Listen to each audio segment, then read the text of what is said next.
అటువంటి అబ్దుల్ కలాం గారు wings of fire అని ఇంచుమించు తన జీవిత చరిత్ర ఆ పుస్తకంలో వ్రాసుకున్నారు.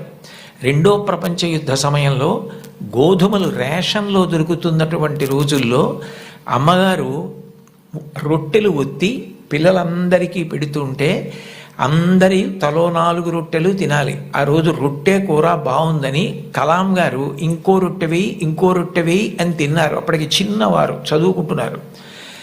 ఇంకో రొట్టె వెయ్యి అని తినేస్తే అన్నగారు వచ్చి, నువ్వు రొట్టెలు ఎక్కువ తినేశావు, రెండో ప్రపంచ యుద్ధం జరుగుతోంది, రేషను గోధుమలు దొరకట్లేదు, అమ్మకి రొట్టెలు లేవు, నీకు పెట్టేసింది, అలా తినచ్చా అన్నారు.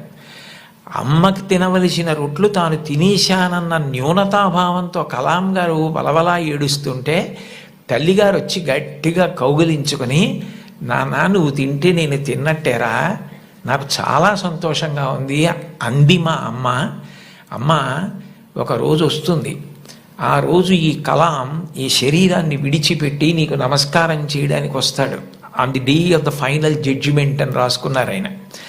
ఆ రోజు నువ్వు ఏ అన్నం కూడా తినడం మానేసి పెట్టి నన్ను పెంచి పెద్ద చేశావో, ఈ శరీరంతో ఈ మేధస్సుతో నేను దేశ సేవ చేసి కృతార్థుడనై ఆ అమ్మ కన్న కొడుకు అని నీకు కీర్తి తెచ్చి వచ్చి నీ పాదములకు నమస్కరిస్తానని రాసుకున్నారు.